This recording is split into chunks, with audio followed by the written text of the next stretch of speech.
Muy buenas noches, muy buenas tardes y muy buenos días.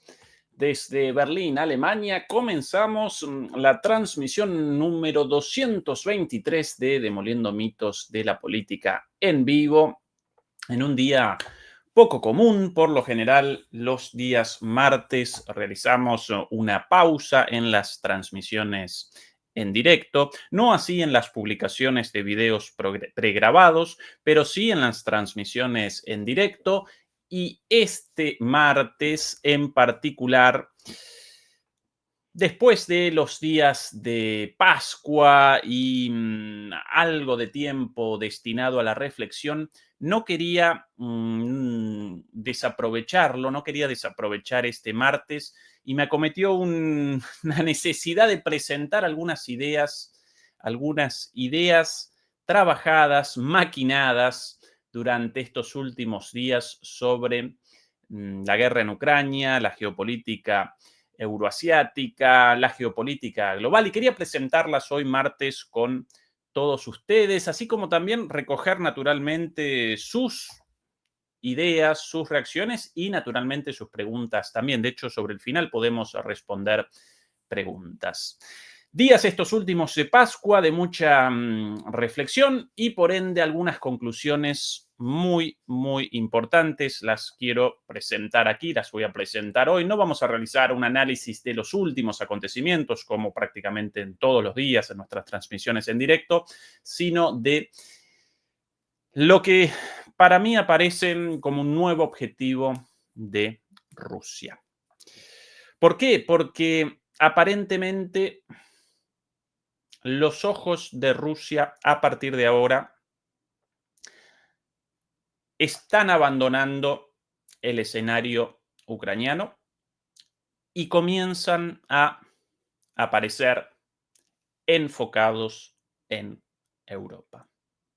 Pero ¿cómo, Ezequiel? ¿Cómo? Si durante 3 años rechazaste en todo momento y en toda oportunidad y por sobre todas las cosas en muchos medios occidentales, rechazaste la cantinela de que los rusos querían la invasión de Europa, de que de aquí a poco comenzaría un avance ruso sobre Europa, lo rechazaste una y mil veces esa visión propagandística, esa narrativa occidental. Sí, sí, cierto. Y la rechacé, la rechazo y la rechazaré. En efecto, Putin no quiere una invasión de Europa.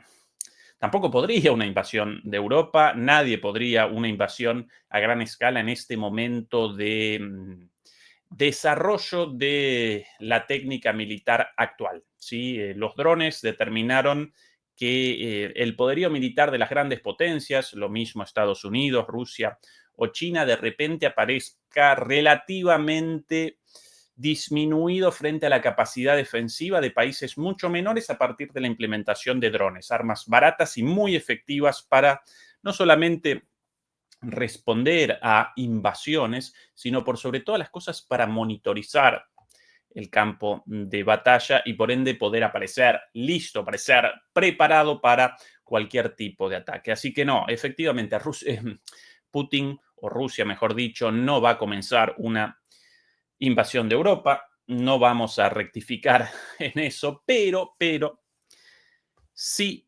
presenciamos cambios muy importantes desde la llegada de Trump al gobierno y más aún en el último mes o mes y medio de la geopolítica y la geoeconomía global, porque aquí también la geoeconomía sin dudas representa una parte importantísima de esto.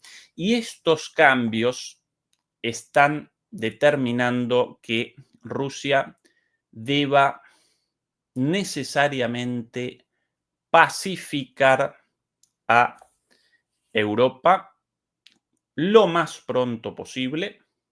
Rusia debe pacificar a Europa lo más pronto posible, porque de lo contrario sí comenzaría efectivamente de aquí a poco una guerra entre Rusia y Europa. O mejor dicho, entre Rusia y la Unión Europea o entre Rusia y los países de la Unión Europea. ¿Cómo, Ezequiel? ¿Pero qué cambios aparecieron tan importantes? ¿Cómo de repente los rusos deben redireccionar su mira, sus objetivos estratégicos desde Ucrania hacia Europa? ¿Qué cambios aparecieron? ¿Qué elementos novedosos presenciamos? Bueno, básicamente tres grandes cambios, tres tendencias muy importantes, referidas en las últimas transmisiones aquí por separado, pero hoy las quiero presentar todas juntas con su fundamentación, con también algunos videos, algunos artículos relativos a esto, con el objetivo de, una vez más, presentar fundamentos para este cambio necesario en la mirada de Rusia para pacificar a Europa. Si Rusia no pacifica a Europa de aquí a poco, en no mucho tiempo va a comenzar una guerra entre los países de la Unión Europea y Rusia, muchísimo mayor a la guerra en Ucrania. ¿Sí?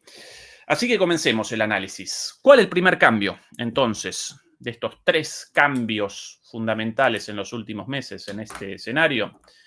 Bueno, en primer lugar, el primer cambio lo presenciamos en el retroceso estratégico de Estados Unidos en Europa.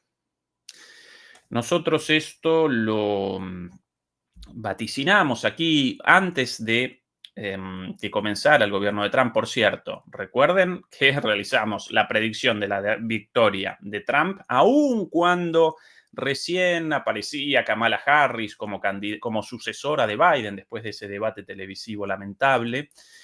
Presentaron a Kamala Harris y comenzó todo el aparato mediático estadounidense, todo Hollywood, todos los grandes medios comenzaron a presentar a Kamala como a la favorita, ¿sí?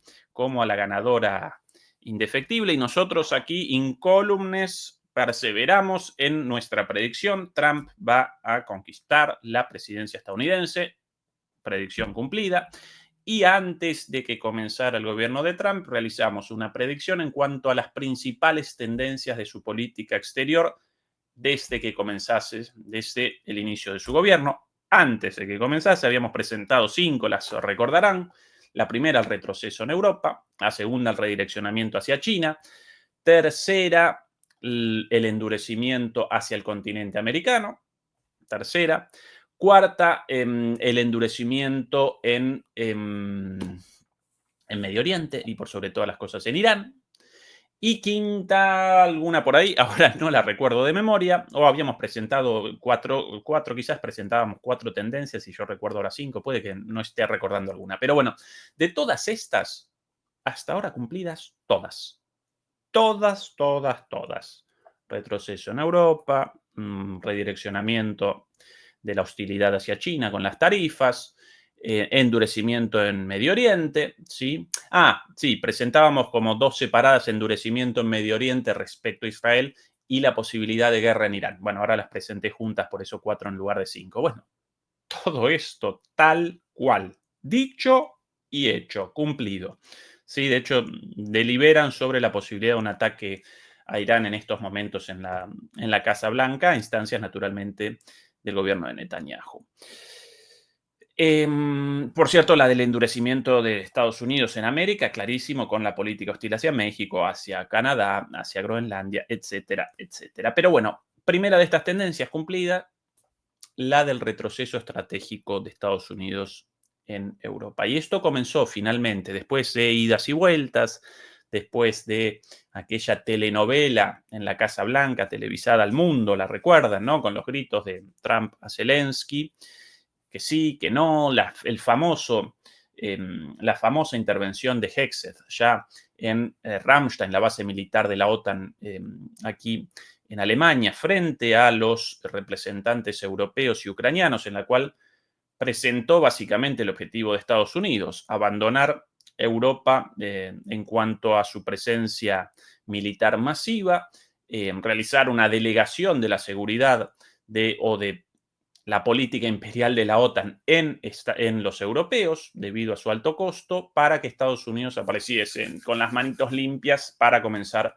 otras batallas en otros lugares, por sobre todas las cosas, la más fuerte de todas contra China. Bueno, este retroceso ahora, después de un par de meses de gobierno de Trump, ya comenzó de manera abierta, ¿sí? Y la prueba la presentó Marco Rubio, secretario de Estado de los Estados Unidos, nada más y nada menos que después de una reunión en París con los europeos y con los ucranianos, con estas palabras clarísimas, después, para colmo, refrendadas por Trump. Las presentamos ya hace unos días, pero las vamos a presentar de nuevo porque esto generó olas, ¿sí? Estas declaraciones de Rubio. Atención. So we need to determine very quickly now, and I'm talking about a matter of days, whether or not this is doable over the next few weeks. If it is, we're in. If it's not, then we have other priorities to focus on as well. Bueno, tenemos que determinar si las negociaciones de paz son realizables. Debemos determinarlo rápido y estoy hablando de unas pocas semanas. Si son realizables, entonces estamos adentro, vamos a participar. Y si no, estamos afuera porque nosotros tenemos otras prioridades. Más claro que eso, imposible. Clarísimas las palabras de Rubio.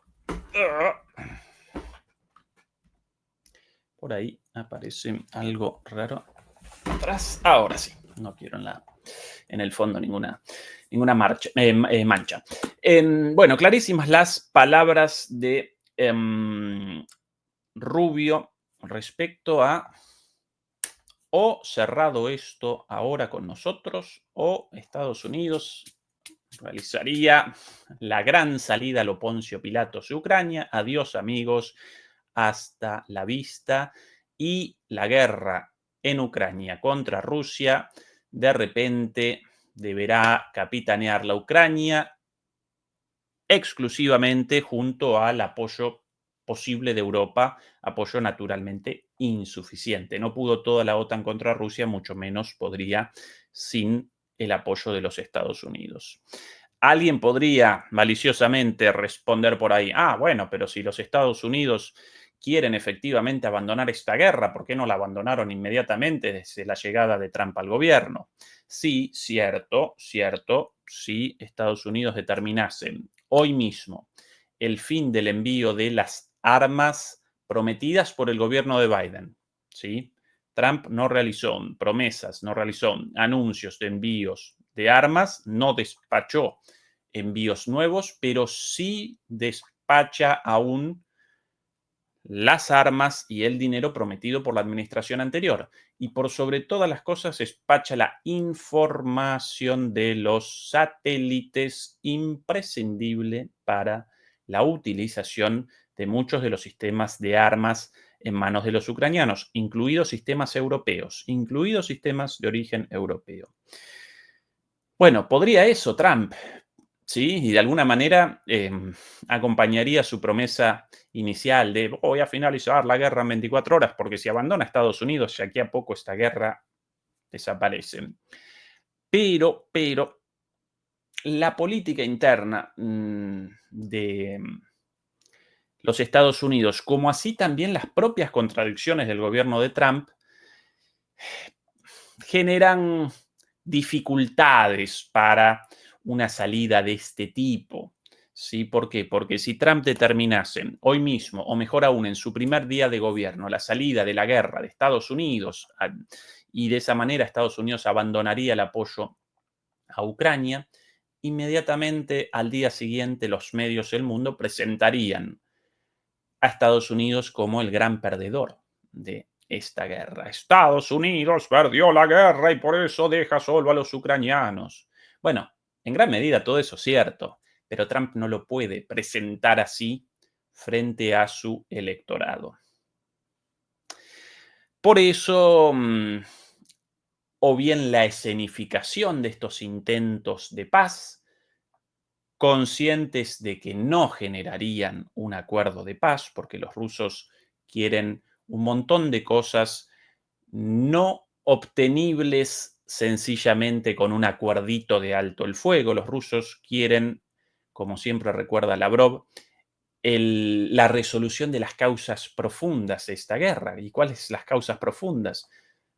El conflicto por las esferas de influencia entre Estados Unidos y sus adláteres europeos, sus cómplices europeos, y Rusia en el territorio euroasiático, ¿sí? Comienza el avance de la OTAN, los rusos responden y es el problema de fondo. La resolución de la guerra, de este chispazo en Ucrania, debería determinar el final de esa tensión entre estos dos grandes bloques, algo mucho más profundo que solamente la guerra en Ucrania. Eso no puede ni Trump ni nadie, ¿sí?, desactivarlo en 24 horas, en 3 meses, ni en 6 meses. ¿Sí? Entonces, puede que el gobierno de Trump, consciente de esto, haya presentado toda esta escenificación de negociaciones de paz solo como un teatrito, una obra teatral para el público estadounidense y que ahora, una vez que ambas partes rechacen esta mediación ficticia. ¿Qué mediación? ¿Cómo van a poder realizar una mediación si ellos participan como parte activa del conflicto, patrocinan a una de las partes aún hoy? Bueno, entonces que presenten esto, los rusos, los ucranianos no querían la paz, entonces nosotros finalmente abandonamos esto, pero como de alguna manera como un actor neutral, cuando no, en realidad ellos participan en esto y ellos aparecen como los perdedores de esto. Esa es una posibilidad. La otra posibilidad respecto a por qué no abandonan el apoyo militar inmediatamente, bueno, la otra posibilidad responde tal vez a las contradicciones del gobierno de Trump y a muchos halcones neoconservadores dentro de su gobierno, cerca de su oreja, las propias dudas de Trump. Entonces, puede que haya querido inicialmente un acuerdo, una negociación, un acuerdo de paz, confiado en sus supercapacidades de supernegociador, pero cuando lo rechazaron ambas partes, bueno, ahí determinó, bueno, esto es una cosa mucho más compleja que un negocio inmobiliario en Nueva York. Recuerden la falta de capacidad de Trump, como de la gran mayoría de los políticos estadounidenses, para esto, para una negociación de estas características, para las cuales los negociadores deben presentar formación diplomática, formación militar, formación política, y no solo experiencia en la negociación de acuerdos inmobiliarios, como el emisario de Trump, Witkoff, o como el propio Trump. Toda esta estupidez promovida por los grandes medios de comunicación neoliberales, todos, del primero al último, es un gran empresario, entonces era un gran político, pamplinas, estupideces, cosas propias de fundamentalistas del mercado. Ninguna relación entre la conducción de una empresa privada y la conducción de un Estado. Ninguna, cero, absoluta. Por eso todos los políticos devenidos en presidentes, primeros ministros, empresarios, todos finalmente colisionan contra la realidad y realizan gestiones paupérrimas. Ese el material humano del lado de Trump, y del lado de enfrente aparece un geoestratega como pocos, un hombre de Estado como Putin, ¿sí? Esa es la diferencia en esta negociación. Entonces puede que esa la otra causa, ¿sí?, de por qué Trump no abandonó o no abandona esta guerra inmediatamente, por contradicciones internas y demás. Lo cierto de todo esto, más allá de las idas y vueltas, el que sí que no, Estados Unidos finalmente comienza, en efecto, a abandonar la guerra en Ucrania. No por buenos, esto ya lo presentamos 1000 veces aquí, no por buenos, no por pacifistas, no por estas estupideces dichas por Trump de, ¡ay, pobres los soldados muertos!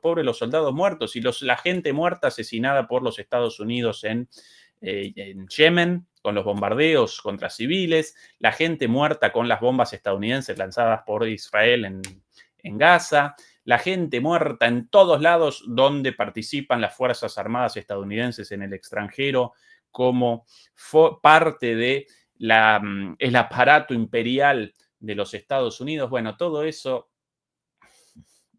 representa un cuento, una narrativa. Acá Estados Unidos retrocede estratégicamente después de un buen porrazo, ¿sí? Porque querían despachar a Rusia rapidito, no pudieron y ahora determinan, bueno, esto mejor, mejor resuelto de otra manera, mejor generamos un acuerdo con Rusia, los golpes, los porrazos que los protagonicen los europeos y los ucranianos y nosotros redireccionamos hacia nuestro enemigo número uno, nuestro enemigo principal, China. Eso ya comenzó definitivamente y como prueba de esto también, si no alcanzan las palabras de Rubio más que claras, como así también la confirmación de todo esto al día siguiente por Trump, aquí las palabras de Kellogg, el enviado, atención aquí, es por acá. No el enviado especial de Witkoff, el enviado especial de Trump. Kellogg, el encargado formal para la negociación con Ucrania, un ex militar. Acá las palabras en el mismo sentido de Kellogg de hace unos días en Fox News, nada más y nada menos. But Secretary Rubio his comments seemed pretty hard hitting, pretty tough words from him. How optimistic are you that Las palabras de Rubio, comienza así el periodista, fueron muy duras, golpearon muy fuerte a Ucrania, fueron durísimas las palabras respecto a si no quieren una negociación, nosotros nos vamos de aquí. that Ukraine and Russia will find some way to end the war? Considerando esas palabras tan duras, ¿cuán optimista es usted respecto a la posibilidad de cerrar un acuerdo de paz entre Ucrania y Rusia? Yeah, well, Charlie, part of the problem is I'm a born optimist, so I know we're going to get to a place we want to be. His words are hard, but they were supposed to be hard because... Bueno, las palabras de Rubio fueron muy duras, pero debían ser duras. We're tired of what's happening. We've got too many other porque estamos cansados de lo que está sucediendo. issues in the world that the United States must be involved in. Tenemos demasiadas situaciones en Estados Unidos en las cuales Estados Unidos debe intervenir. This war has gone on way too long. Y esta guerra en Ucrania está tomando demasiado tiempo. Bueno, lo mismo, demoledores y demoledoras. Esas las palabras de Witkoff, Trump con lo mismo dicho hace unos días después, inmediatamente después de la propuesta, perdón, de las palabras de Rubio. Y si quieren más, como prueba de esto de lo irreversible del retroceso de Estados Unidos en Ucrania, aquí las palabras, atención, de David Ignatius, Ignatius, el periodista a la derecha, esto en MSNBC, una de las cadenas, Fox News, una de las cadenas de la derecha en Estados Unidos, MSNBC de la izquierda, entre comillas, la izquierda de Wall Street, de Silicon Valley, esa izquierda del Partido Republicano, perdón, del Partido Demócrata, con Kamala Harris, los Trump, los Clinton, los Obama, etcétera, etcétera. David Ignatius, un periodista muy conocido del Washington Post, básicamente trabajando como vocero de la CIA. ¿Sí? Este señor de la derecha, básicamente en sus columnas en el Washington Post, presenta siempre la posición oficial de la CIA. Un vocero de la CIA. Y aquí sus palabras. Atención, ¿eh? Trump, Rubio, their team seem to be getting ready to walk away from it, leaving it in the hands of... Trump, Rubio y su equipo parecen estar alejándose de Ucrania y dejando todo esto en manos de los europeos.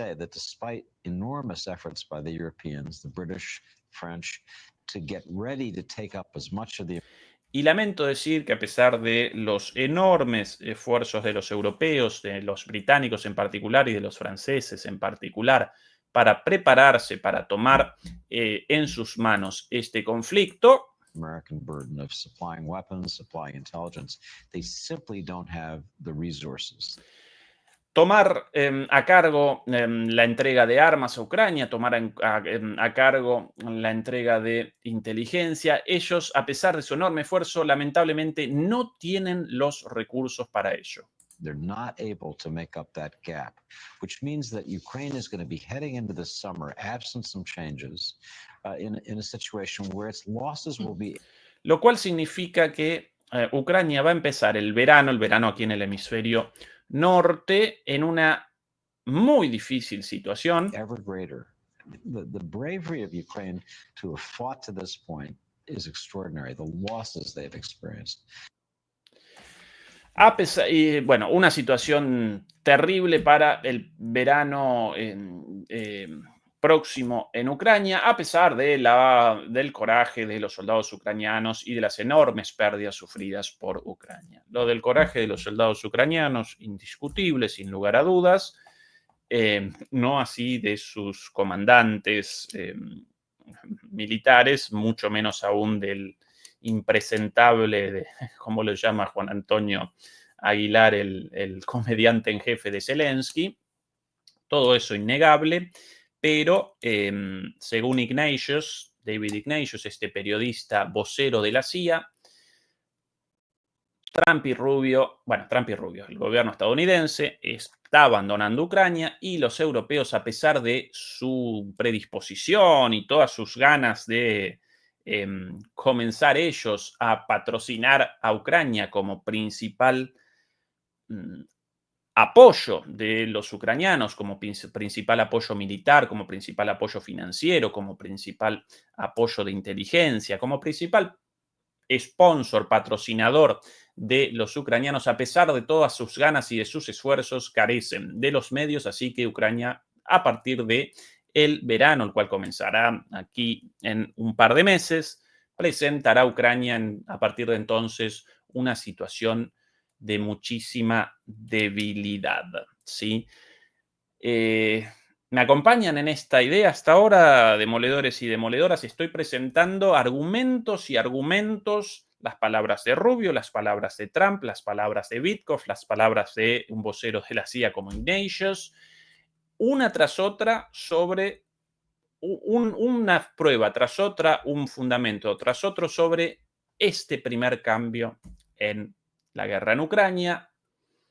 Estados Unidos comienza a abandonar finalmente el escenario de la manera más disimulada posible, porque Trump no quiere, lo dicho antes, no quiere una salida como potencia derrotada, no quiere una salida como la de Afganistán, con la cola entre las patas, desesperados y con las imágenes esas de desesperación, de escape de Kabul. No quiere abandonar Ucrania como perdedor, aunque Estados Unidos representa el perdedor de este conflicto. Vamos a establecerlo en negro sobre blanco, en letras de molde. Estados Unidos quería un golpazo, en realidad quería una derrota estratégica de Rusia, es el término utilizado por ellos, o por lo menos por los ideólogos y los geoestrategas de la Fundación Rand, quienes pergeñaron este plan por allá por 2019, pero colisionaron contra la máquina de guerra rusa.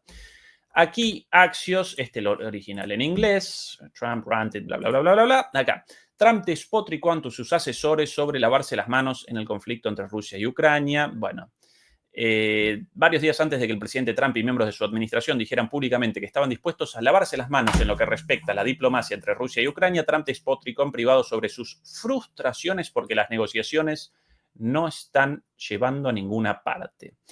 Bueno, otro medio estadounidense muy cercano a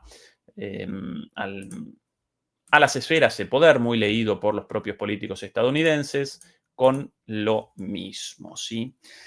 Primer, entonces, elemento de nuestro análisis. Recuerden, estamos presentando 3 elementos por los cuales, a partir de ahora, el foco de Rusia comienza a abandonar Ucrania para establecer la mira en Europa.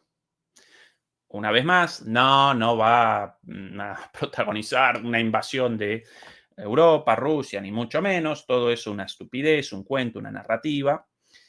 Pero los objetivos estratégicos de Rusia comienzan a partir de estos cambios a redireccionar hacia Europa. Primer elemento, ¿por qué de esto? ¿Por qué este cambio? Primer elemento, el retroceso de Estados Unidos estratégico en el continente europeo y en la guerra en Ucrania. Primer elemento, cerrado. Comenzamos con el segundo elemento de análisis. Segunda novedad, segundo cambio en el contexto, como causa para este cambio en los objetivos de Rusia. La derrota militar de Ucrania y el reconocimiento de esa derrota militar por Estados Unidos, sin dudas, determinan un cambio en el contexto, un cambio en el escenario. Hasta hace no mucho, en Estados Unidos, y no solo durante el gobierno de Biden, incluso durante el gobierno de Trump, todavía proliferaban las voces respecto a que Ucrania podría responder a los avances rusos y que pronto podrían, con una suerte de acciones militares, un poquito de suerte, más apoyo, algún traspié de Putin, podrían comenzar a reconquistar los territorios tomados por Rusia y, bueno, Rusia capitularía, retrocedería, comenzaría a trastabillar como originalmente querían los estadounidenses, como originalmente quería el gobierno de Estados Unidos. Bueno, hoy esto desapareció en los Estados Unidos. La derrota de Ucrania ya está establecida para todo el mundo, ya parece como un hecho dado, y no solo para los analistas geopolíticos, críticos como nosotros, sino incluso para las cabezas en la Casa Blanca, para los tomadores de decisión en la Casa Blanca. Y por esta razón, por este reconocimiento de la derrota, comienzan a aparecer cosas como esta, por ejemplo, Wall Street Journal. Aquí, como siempre, presentamos primero como demostración de que acá no presentamos fake news ni cosas inventadas, todas noticias de, por lo general, medios occidentales. Esto, el Wall Street Journal en inglés. Aquí la traducción del navegador al español. Kiev tiene el reloj para responder al plan de Trump para poner fin al conflicto en Ucrania. La propuesta de Estados Unidos incluye el reconocimiento de la anexión de Crimea por parte de Rusia y el bloqueo de Ucrania para unirse a la OTAN. Bueno, acá, esto del día de ayer o antes de ayer, ¿qué está presentando aquí el Washington Post? Bueno, un nuevo intento de imposición de un plan para el final de la guerra por parte de Estados Unidos. Un poquito de este artículo. Aquí Ucrania está bajo presión para responder esta semana a una serie de ideas de gran alcance de la administración Trump sobre cómo poner fin a la guerra en Ucrania, incluido el posible reconocimiento por parte de Estados Unidos de la anexión de Crimea por parte de Rusia en 2014 y la exclusión de Kiev de unirse a la OTAN. Bueno, algo muy parecido a lo propuesto. Esta propuesta la pergeñó Witkoff, el emisario personal de Trump a Rusia. Ya recuerden que la semana pasada realizó un encuentro con Putin, nada más y nada menos, en persona, pero ya había participado en otros encuentros. Esto recuerda mucho al plan del año pasado de, no de Witkoff, sino de Kellogg, del representante oficial de Estados Unidos para la resolución del conflicto. ¿Por qué presenta dos personajes Estados Unidos? ¿Por qué realizaron la designación de un emisario para la resolución del conflicto oficial? Kellogg, un ex militar, recién presentábamos sus palabras en la Fox News, y a la vez Trump después determina el nombramiento de un emisario personal de él, un amigo de él, alguien de Miami, dedicado a el real estate, a los negocios inmobiliarios en Miami.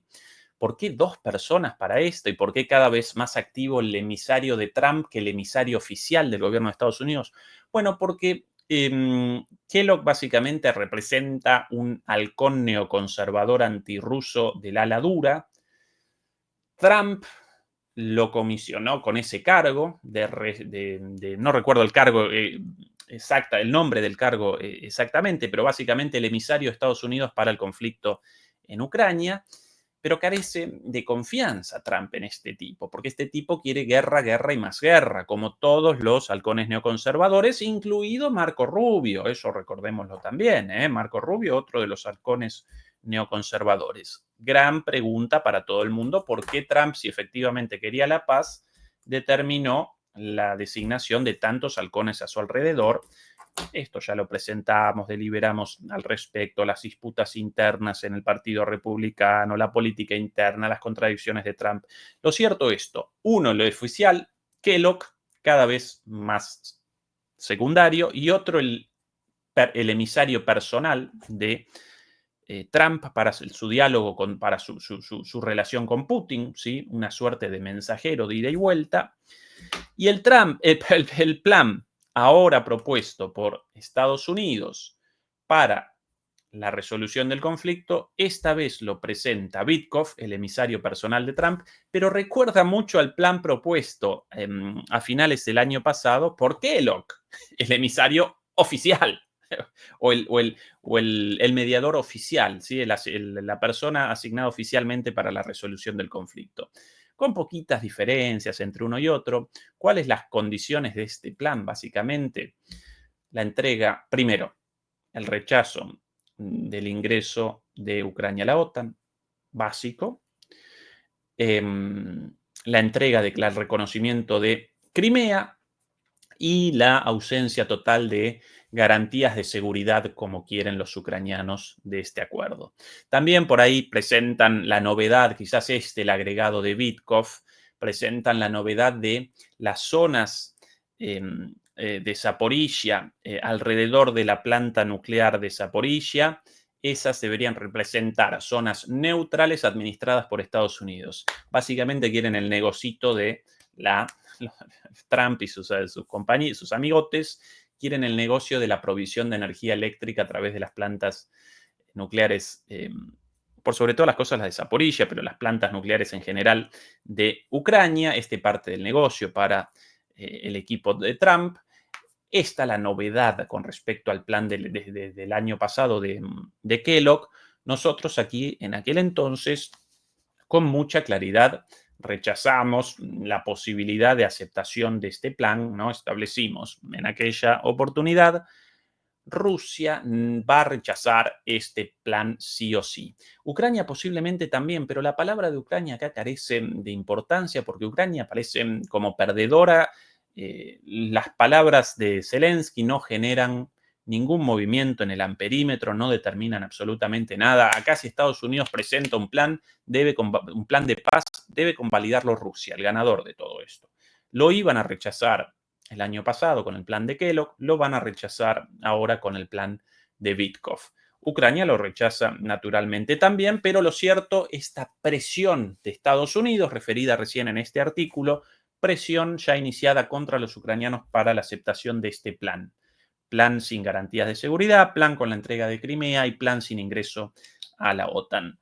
Dicho de otra manera, el reconocimiento abierto y explícito de la derrota de Ucrania en esta guerra y como tal la derrota de la OTAN en esta guerra, reconocido ya por Estados Unidos. Por aquí el anuncio de hace un ratito nada más, un ratitín nada más de Caroline Levitt, de un nuevo viaje de Witkoff la semana próxima otra vez a Rusia para la negociación de esto. Los rusos van a responder. However, I do have an update on meetings when it comes to the Russia-Ukraine war. Tengo un update, una novedad con respecto a los encuentros en lo referido a la guerra ruso-ucraniana. I was just in the Oval Office with the president, Steve Witkoff, and they wanted everybody. Estuve recién reunida con el presidente en la oficina Oval y Steve Witkoff, el autor de este plan. Body to know that the negotiations continue. We feel again we're hopefully moving in the right direction. And the special Las negociaciones continúan, sentimos que nos estamos moviendo en la dirección acertada. envoy Steve Witkoff will be heading to Russia again later this week to continue talks with Vladimir Putin. Y esta semana, a finales de esta semana, Witkoff viajará nuevamente a Rusia para continuar sus conversaciones con Vladimir Putin. Bueno, ¿algo más acá interesante? Pavadas.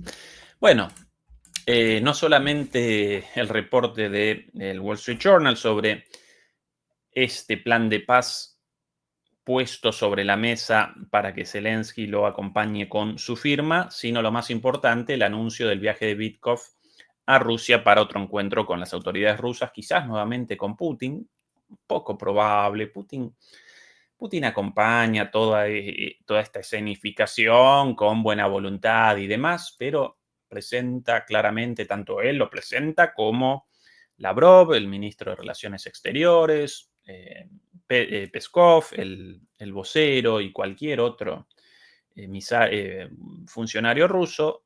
Ellos presentan claramente las líneas rojas, los objetivos. Si estos puntos no aparecen cumplidos, si estos puntos no materializan en el acuerdo de paz, entonces nosotros no vamos a convalidar un acuerdo de paz y mientras tanto vamos a perseverar en el avance de nuestras tropas, vamos a realizar avances día tras día como desde ya hace más de un año.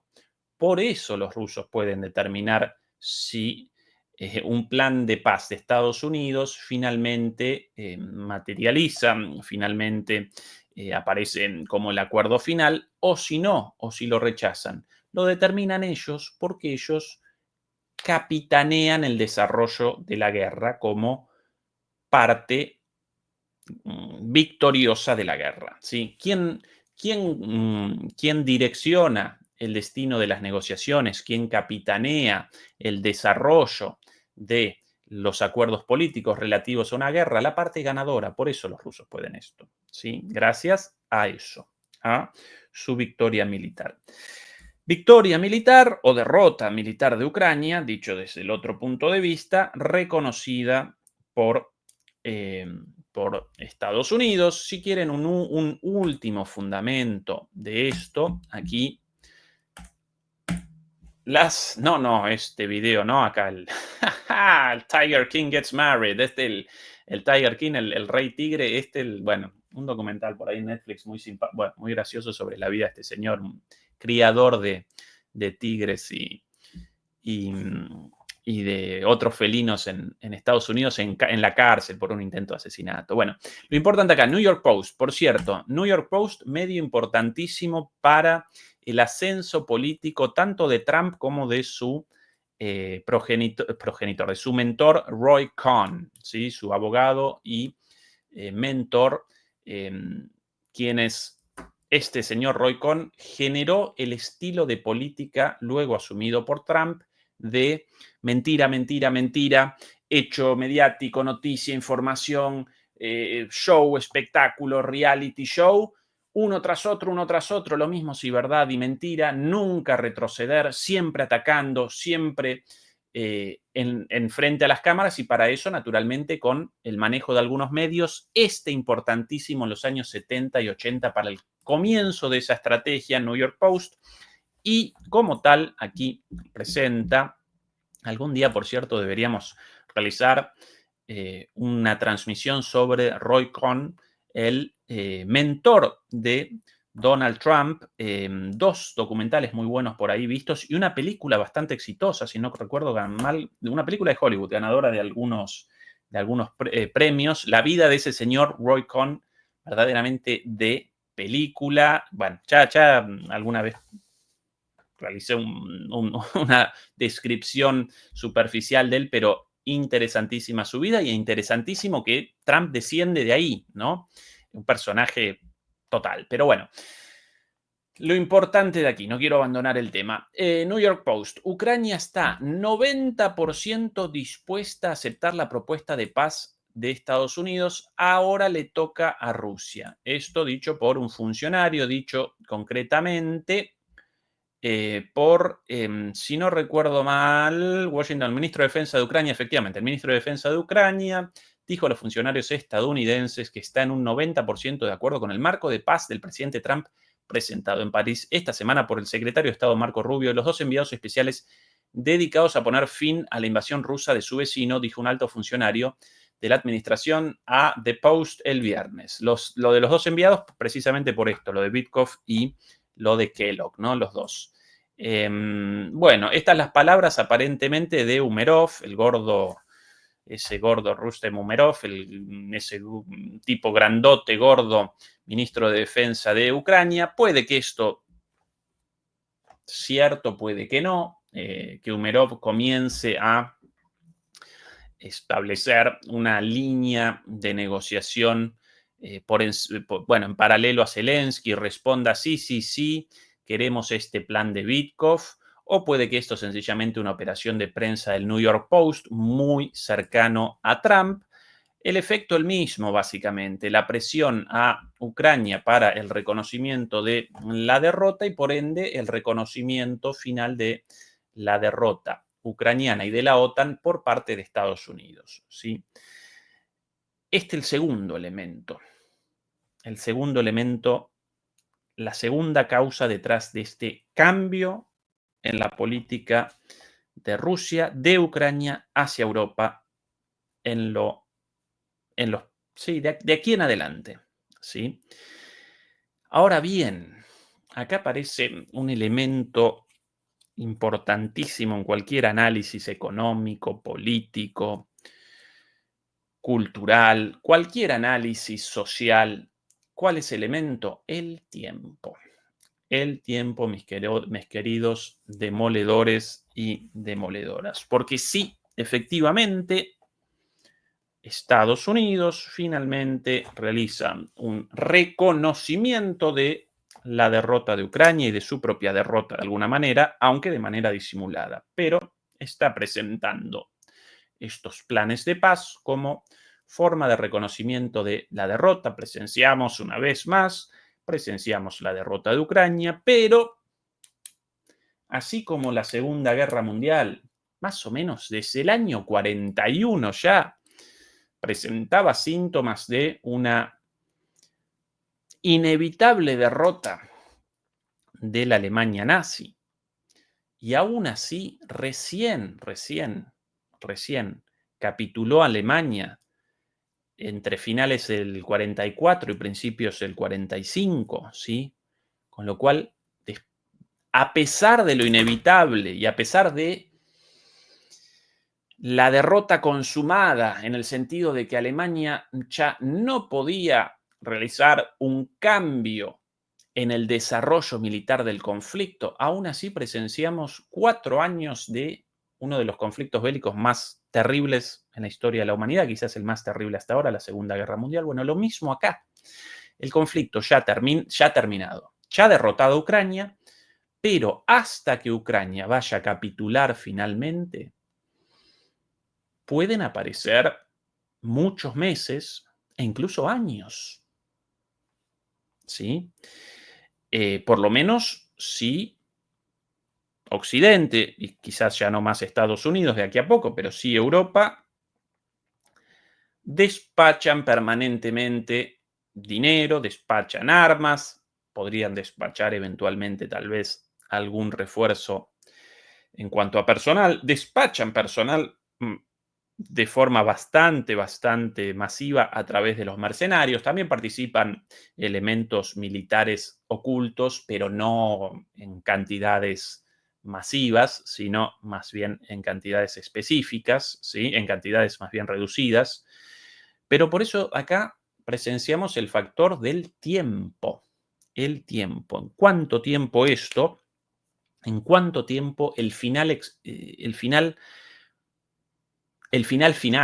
perdón por la redundancia, el final definitivo de la guerra en Ucrania? ¿Cuándo va a capitular Ucrania? Y Eso no lo podemos determinar, no lo puede determinar nadie. Puede que de aquí a un mes, pero puede que de aquí a un año. Sí podemos determinar que esa fecha de finalización responderá básicamente a la captura rusa de Odessa. Para Rusia, este conflicto, si bien ya definido militarmente, este conflicto presentará su final para Rusia cuando Rusia finalmente haya conquistado Odessa. Recuerden esto, demoledores y demoledoras, otra predicción nuestra y en esta no, y acá no vamos, bueno, no rectificamos prácticamente nunca nuestras predicciones y por lo general acertadas, pero esta no la presentó nadie y nosotros la presentamos y nosotros manteniéndola hasta el fin de los tiempos.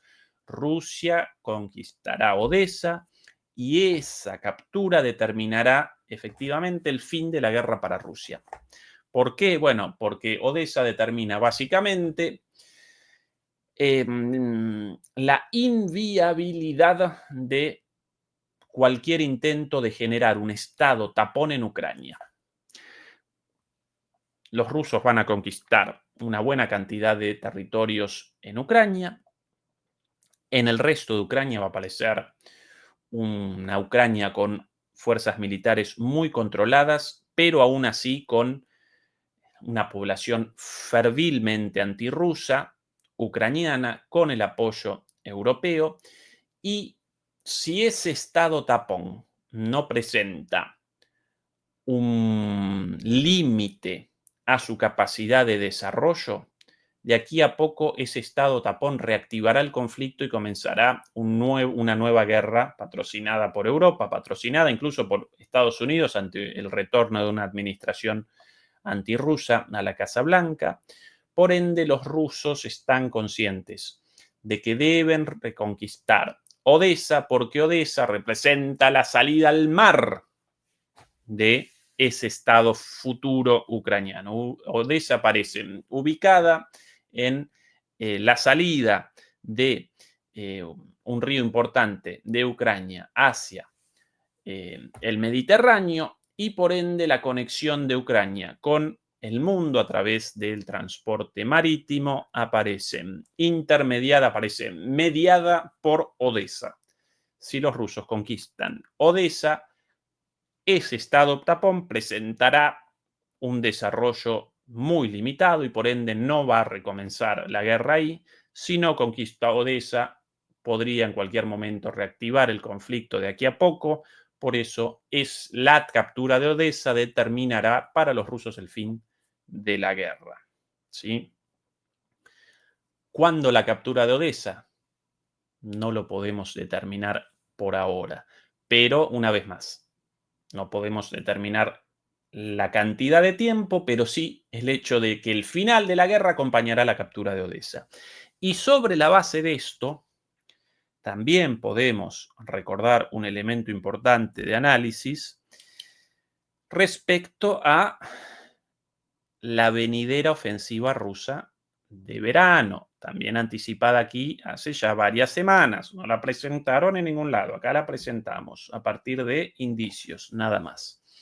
Rusia va a comenzar este verano una ofensiva fuerte, ¿sí? Junto a Fernando Moragón, presentamos los distintos escenarios posibles. Algo de esto ya comenzó como pequeñas ofensivas en distintos frentes, en el norte, en el oeste, ¿sí? En la zona de Sloviansk, pero va a comenzar una ofensiva fuerte muy probablemente hacia Zaporizhia y Gerson este verano. Ya comenzó, según muchos informes, incluidos un informe alemán presentado esta semana, la acumulación de tropas para esto. Podemos recordar también las propias advertencias de los altos mandos políticos ucranianos respecto a esta ofensiva, también las advertencias de los altos mandos militares. El propio Sirski, comandante en jefe de las Fuerzas Armadas ucranianas, en una entrevista hace poquito tiempo,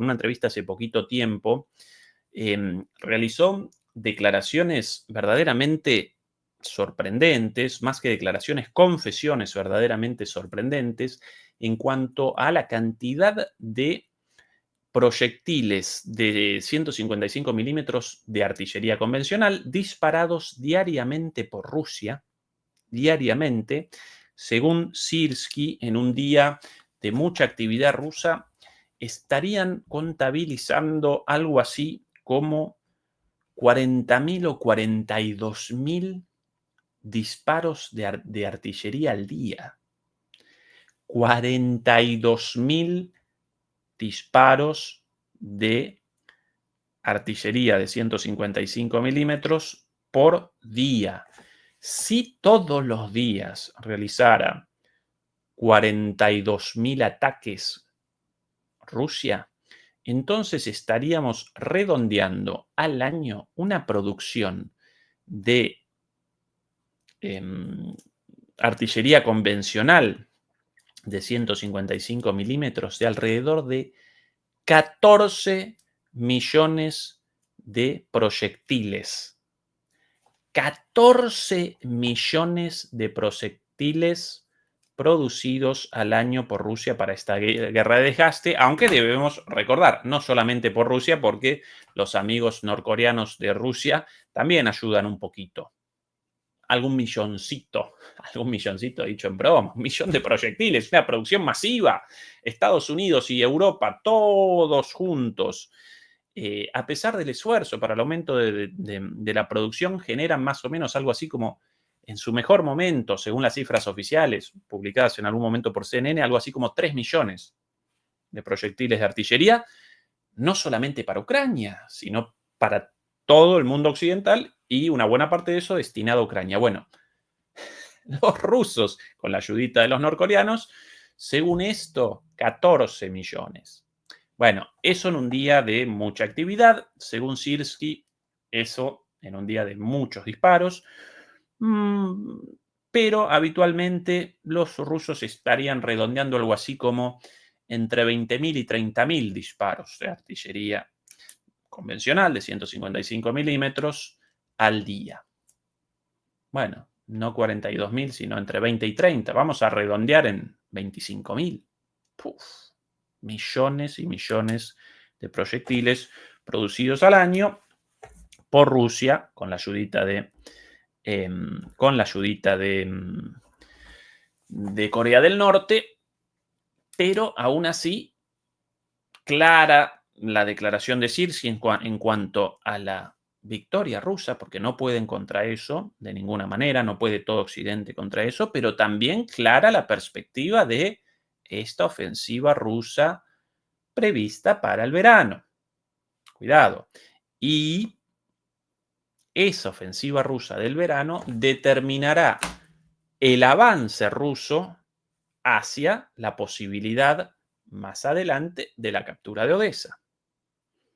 ¿Cuánto avance realizarán los rusos en este verano? Una vez terminado el verano, el cual comienza en septiembre, acá el 21 de septiembre. Perdón.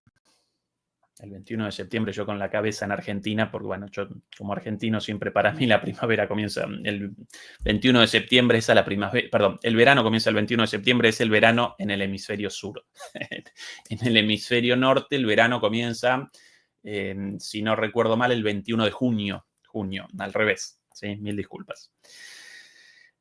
Bueno, según el avance de Rusia, el punto máximo de avance y la posibilidad de aquí a una cantidad determinada de tiempo de la conquista de Odessa y ahí sí el fin de la guerra. Pero hasta entonces, factor importante, el tiempo.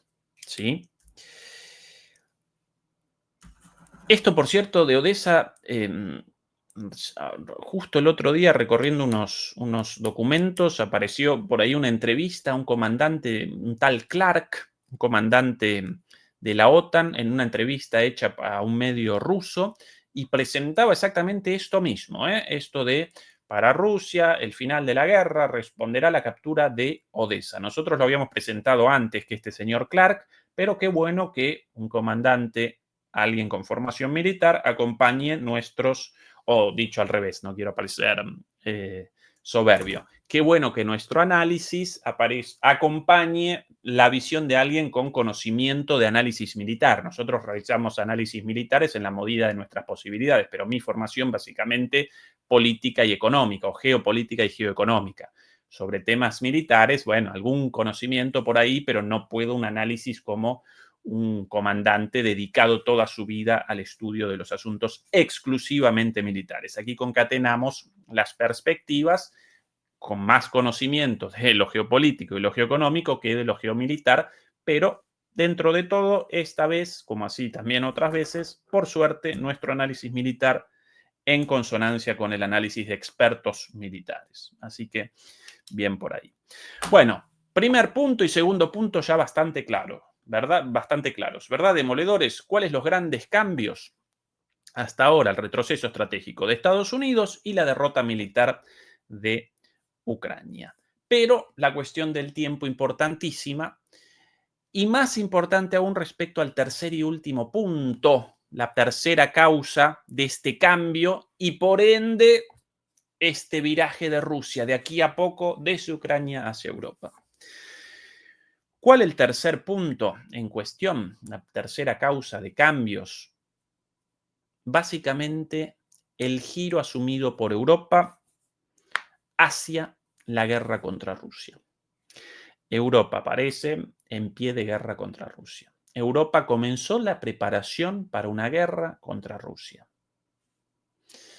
Triste, estúpido, sin el más mínimo sentido, contrario a los intereses de los europeos, por sobre todas las cosas de los europeos y las europeas de a pie, pero de toda Europa, porque esta guerra va a determinaría, en el caso de comenzar efectivamente, determinaría un desastre para el mundo y para Europa en particular, pero a pesar de esto, las élites europeas, los dirigentes europeos comenzaron la preparación para una guerra contra Rusia. Europa aparece en pie de guerra.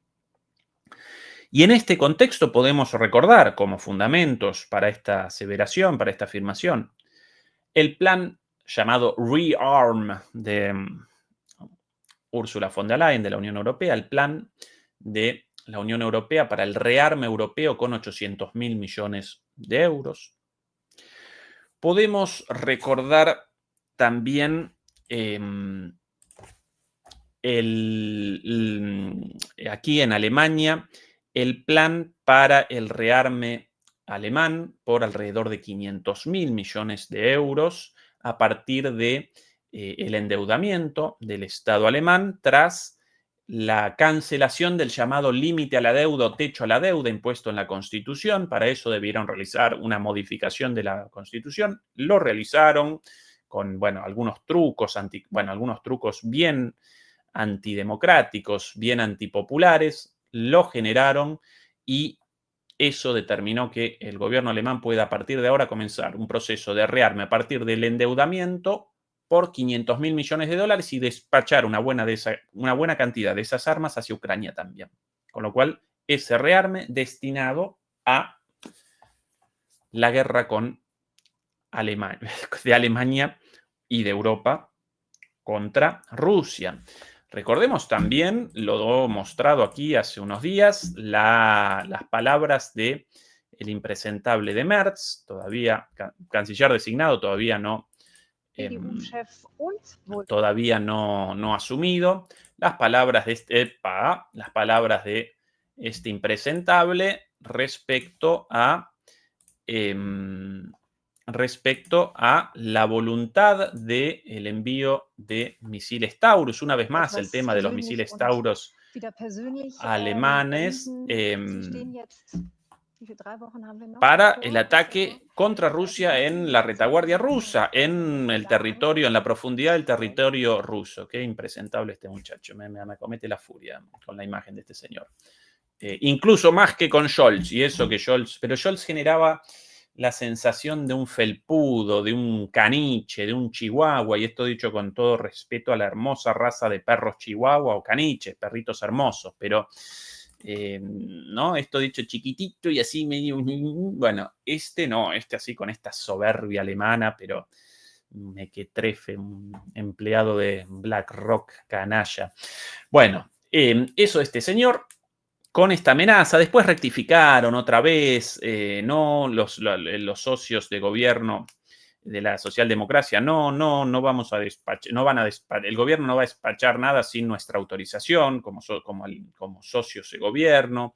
Gente de los servicios también después en Alemania presentó declaraciones del tipo de, evidentemente este muchacho no aparece al tanto de algunas cuestiones, vamos a presentar unos informes de inteligencia. ¿Qué informe de inteligencia? Que si despachás misiles de relativamente largo alcance, misiles de crucero, para ataques de Rusia, para ataques de Ucrania contra Rusia, utilizables solamente por personal alemán para la operación de esto, así como los HIMARS, algo dicho acá hace años. Los ataques con HIMARS no solamente responden a la inteligencia, a la provisión de inteligencia estadounidense, sino que los operadores, tiki detrás de una computadora, ¿sí? En el camión en el cual aparece la lanzadera HIMARS, bueno, ahí un soldado, en realidad un ingeniero militar estadounidense realiza el ingreso de las coordenadas y de los códigos para los disparos. Bueno, todo ese personal estadounidense, algo confirmado hace un mes más o menos por publicaciones del New York Times, algo dicho acá desde hace 2 años, obvio para cualquier analista más o menos serio, lo mismo los Storm Shadows, lo mismo los Scalp, todos sistemas de armas complejos, no operables sin la inteligencia de la OTAN y no operables sin el personal de la OTAN, con lo cual están participando directamente. Bueno, si despachan los Taurus, los misiles Taurus, estos misiles alemanes con más alcance que los Storm Shadow, deberán despachar también a los militares, a los ingenieros militares para su utilización. Y si uno de estos Taurus genera un impacto en Moscú, en el puente de Crimea o en cualquier otro lugar, inmediatamente Rusia va a responder con un misilcito, ya no contra Sumy, sino contra Berlín. ¿Sí? Por eso los muchachos de la inteligencia alemana, después de las declaraciones de este impresentable, inmediatamente respondieron, no, cuidado, vamos a presentar, públicamente respondieron. Evidentemente, Merz no está enterado de los reportes de inteligencia, de las consecuencias de esto, vamos a presentarlos en los próximos días y seguramente rectificará. Bueno, este tipo está acostumbrado a los giros en U, ¿no? Dicho una cosa, después que no, que sí, que no. Pero, más allá de esto, la tónica, la dinámica clarísima. Endeudamiento, rearme alemán por 500.000 millones de dólares, amenaza de Taurus, rearme europeo por 800.000 millones de dólares y finalmente, la coalición de los dispuestos. Y aquí los más beligerantes y el ejemplo mayor de esta preparación europea hacia la guerra con Rusia en las manos de Macron y de Starmer, el primer ministro británico. Con reportes recibidos de aquí a poco, verdaderamente inconcebibles, pero reales aparentemente. Reportes sobre el convencimiento de Macron de que Rusia podría de que Francia podría militarmente contra Rusia. Reportes según los cuales Macron estaría determinando, a pesar de la falta del apoyo estadounidense, recuerden que realizan reuniones desde hace más de un mes, desde el desastre diplomático de Zelensky en la Casa Blanca, comenzaron las reuniones entre los países europeos y otros países, la llamada coalición de los dispuestos, primero con 40 países, algunos europeos, Canadá metido por ahí, una bolsa de gatos impresentable. Fueron abandonando la mayoría de esos países eso porque, claro, ¿cuál es el objetivo de esa coalición? El envío de tropas, y no quiere nadie el envío de tropas, más allá de los bálticos rusofóbicos y antirrusos hasta el tuétano. Reino Unido, Francia y un sexto país enigma, sexto país enigma, no, quiere el envío de tropas, pero no quiere la declaración abiertamente de esa voluntad, aparentemente Dinamarca o Suecia. Polonia no, lo rechazó explícitamente, Italia no, lo rechazó explícitamente, Alemania tampoco. Bueno. Pero los dos de la voz cantante aquí, Francia y Reino Unido, y según estos reportes las últimas horas, Macron presentaría un convencimiento absoluto de que el envío de tropas de Francia a Ucrania generarían inmediatamente la detención de los avances militares rusos por el temor de los rusos de un ataque a tropas francesas. Dios santo. Qué patético. Además, qué delirio. Qué delirio. Que los rusos, ay no, como acá los franceses, nosotros con miedo a los ataques a los franceses, entonces no vamos a comenzar un ataque contra posiciones de franceses.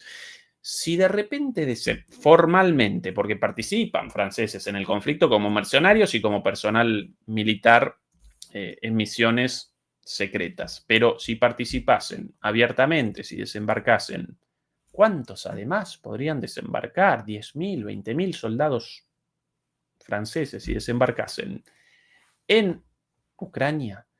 Los rusos felices de la vida de machacarlos a bombazos. De hecho, van a redireccionar todos sus sistemas de armas. ¿Por qué no también el Oryezhnik,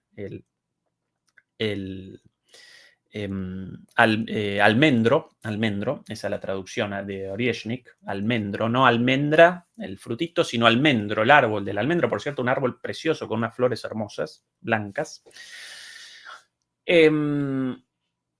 Con todos los gustos, con todo el gusto del mundo, los rusos van a redireccionar todo su poderío militar contra esos militares franceses enviados por Macron a Ucrania. Así como desembarcan ahí y los machucan los rusos en las primeras 24 horas. Si no en las primeras 24, en las primeras 48. Así de sencillo. Y por ahí también un reporte del día de ayer presentaba la posibilidad, perdón, Avellano, gracias, Marquitos Aurelio Rangel Galván, quien por cierto nos acompaña siempre, Oryezhnik es Avellano, almendro, bueno, un error en la del Nutella a algún otro dulce, perdón, bueno. Ese es el problema cuando uno aprendiendo palabritas en ruso sueltas, pero sin conocimiento del ruso. ¿No era Avellano? Sí, Avellano. No, almendro, cualquier cosa tirada. Almendro, bueno, almendra, avellana. En las fiestas, por lo general, en la Navidad, en Año Nuevo, uno siempre comiendo cositas, turrones, almendras, avellanas, pan dulce, bueno, de ahí la confusión. Bueno, los reportes ahora de nuevo en serio. Los reportes de estos últimos días sobre un plan de Francia y Reino Unido, en esta coalición de los dispuestos, del envío de tropas de ambos países, no a Ucrania, sino algo un poco menos arriesgado, pero aún así muy peligroso, porque querrían despachar inicialmente tropas a Rumania. A Rumania, presentemos el mapa. ¿Por qué a Rumania? Demoledores y demoledoras. Atención a la ubicación de Rumania. Bueno, a Moldavia no pueden en primer lugar, por la ubicación de Moldavia. En segundo lugar, por la existencia de Transnistria, básicamente controlada por los rusos o controlada esa región por los moldavos prorrusos.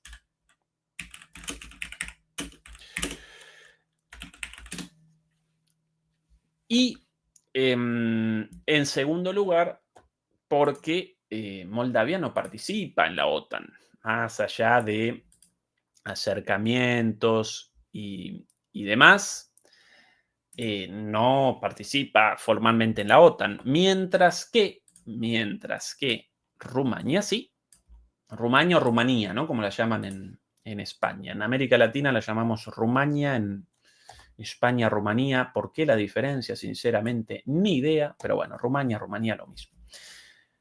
Acá Rumania. Atención a la ubicación de Rumania. Si podemos sin esto, exactamente. Esto 21, 22, 23. Ahora, si nosotros un día más... Epa, no puedo... Ahí. ¿Cuál es el país de la OTAN más cercano a Odessa? Aquí, Odessa. Palala. Rumania, acá.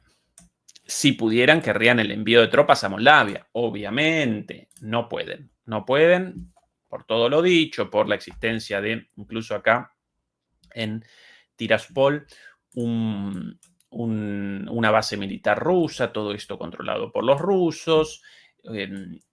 Moldavia fuera de la OTAN generaría un problema muy grande, el envío de tropas francesas y británicas aquí. Por ende, ¿a dónde el envío de tropas antes de su envío al territorio ucraniano? A Rumania. ¿Y dónde la ubicación de Rumania? En el sector más cercano a Odessa. ¿Y cuál nuestra conclusión respecto a Odessa, nuestro análisis respecto a Odessa? La captura de Odessa va a determinar el fin de la guerra, tarde o temprano. Así que los franceses y los británicos, evidentemente conscientes de esto, y quieren rechazar cualquier intento ruso de captura de Odessa. Así que lo dicho sobre Odessa y sobre el final de la guerra, evidentemente también comprendido por los europeos. Con esto redondeamos la tercera causa del cambio del contexto geopolítico, geoeconómico de la situación. Por un lado, el retroceso estratégico de Estados Unidos, por el otro lado, la derrota militar de Ucrania y finalmente la Europa de tantos amigos, la Europa en mi caso de mi residencia, en pie de guerra, de camino a la preparación para una guerra con Rusia. 800.000 millones de dólares de la Unión Europea, 500.000 millones de dólares de Alemania, misiles Taurus para alemanes para Ucrania, Macron y Starmer, Francia y Reino Unido, con el plan de envío de tropas a territorio ucraniano y previamente a eso tal vez a Rumania, según informes, con lo cual Europa presenta un camino directo hacia la guerra contra Rusia, la guerra contra Rusia. De manera que finalmente podemos presentar sobre la base de todos estos fundamentos y de todos estos cambios nuestras conclusiones. Recordando, por favor, que nos acompañen con el like, 1.300 y pico de demoledores conectados y menos de 1.000 me gusta. Ayúdennos, por favor, demoledores, eso nos ayuda contra la censura, recuérdenlo. Estas tres situaciones están generando un contexto en el cual, para los rusos, la resolución de Ucrania, con la salida de Estados Unidos y con la derrota inevitable de Ucrania, ya parece resuelta. La cuestión responde ahora al tiempo, a la cantidad de tiempo necesario para la finalización de esto, traducido en la captura de Odessa, Y en este contexto comienza a aparecer como peligro estratégico para Rusia el rearme europeo y la posibilidad de aquí a poco, o más que la posibilidad, casi la certeza de una guerra, no ya por Ucrania, sino con toda Europa. Y en ese contexto, los rusos deben, cuanto antes, pacificar a Europa. Deben generar las condiciones para que una vez terminada Ucrania, una vez terminada la guerra en Ucrania, incluso antes de eso tal vez también, los europeos no puedan regenerar sus fuerzas armadas para comenzar una guerra directa con Rusia. Cuidado con esto porque sí, al día de hoy presentan fuerzas armadas destartaladas. Pero Europa, con su densidad poblacional, con su capacidad productiva, con su capacidad económica, etcétera, etcétera, de aquí a poco podrían generar un refuerzo muy fuerte de su aparato militar. Ya comenzaron incluso con todos estos planes mencionados. Y recuerden una cosa, los rearmes, recuerden a la Alemania nazi o cualquier otro caso de un país reactivado en su desarrollo nacional, en su economía, en su política, gracias a la industria armamentística. Si un país comienza a generar armas, eso puede inicialmente determinar un montón de efectos positivos para la economía, para el empleo, para la unidad nacional, pero tarde o temprano esas armas deben comenzar su fin, a realizar su fin, deben aparecer en uso, ¿sí? Por eso Estados Unidos no puede abandonar la dinámica permanente de guerra tras guerra, porque todos los años desembolsan entre 800.000 millones de dólares y $1 trillón para el complejo militar industrial como forma de movilización de esa rueda, de ese círculo vicioso de armas, deuda, más deuda y necesariamente una guerra tras otra en cualquier lugar del mundo. Incluso perdidas las guerras, casi sin relevancia. ¿Sí? De hecho, las grandes guerras de Estados Unidos, o casi todas las últimas guerras, todas perdidas. Lo importante no el resultado, sino más combustible a la máquina de guerra. Y como Europa comenzó esto, Rusia debe desactivarlo. Debe desactivarlo. Y si Estados Unidos abandona Ucrania, la cuestión ya parece resuelta. Entonces, para Rusia, ahora el objetivo responde a la finalización cuanto antes de la guerra en Ucrania, cuanto antes, incluida la captura de Odessa, y ya mismo generar las condiciones, generar las amenazas, generar los hechos políticos, económicos e incluso militares para que los europeos recuerden, no, contra los rusos, mala idea. No, recordemos nuestra historia.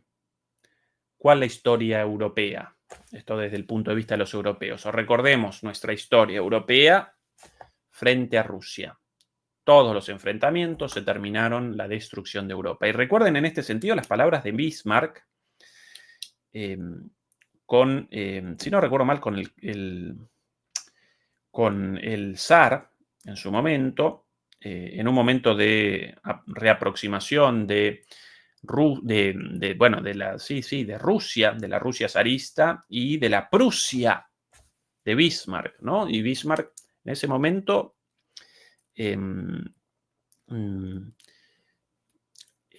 recordó una frase o generó una frase muy interesante, realizó una afirmación muy interesante sobre esto de cuando Alemania y Rusia estuvieron unidas, ambas se beneficiaron y Europa estuvo unida.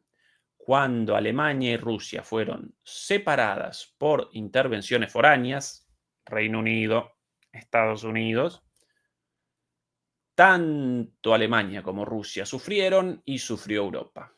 Bueno, esas son las palabras de un estadista alemán. Hoy día, lamentablemente, bueno, generan pena los líderes alemanes, los líderes europeos en general, pero los alemanes en particular. Bueno, deberá Rusia comenzar a pacificar a Europa cuanto antes mejor, cuanto antes menos traumático todo. Recuerden las palabras de ese asesor nuclear de Putin, Karaganov, ahí recordé su nombre, respecto a que los europeos de esta generación ya no recordaban los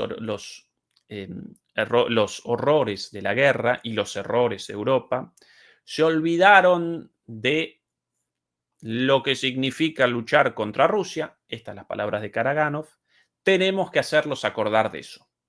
Bueno, como hacerlos acordar, para que recordaran los europeos, él presentaba como alternativas una serie de avances hacia una escalada nuclear directamente. Como nosotros no queremos eso, Rusia debe comenzar ya mismo a patrocinar a las fuerzas políticas en Europa contrarias a la guerra y establecer líneas rojas claras. Si un soldado europeo formalmente, oficialmente desembarca en Ucrania, Rusia debe responder inmediatamente para que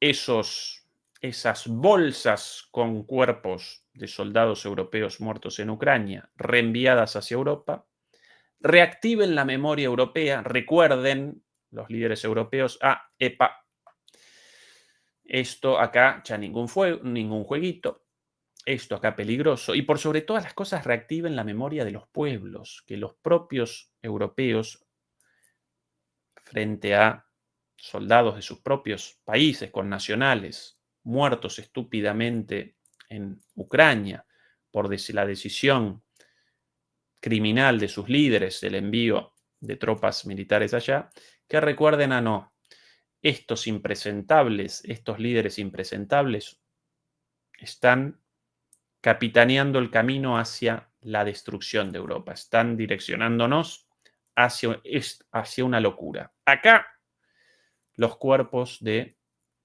compatriotas nuestros, compatriotas desde el punto de vista de los europeos, compatriotas franceses para los franceses, británicos para los británicos o de cualquier otro país europeo enviando tropas.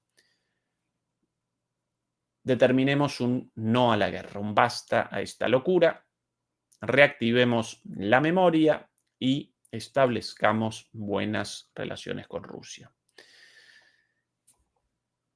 Por el momento, ni las dirigencias europeas ni los pueblos europeos presentan esta línea de pensamiento, este desarrollo racional.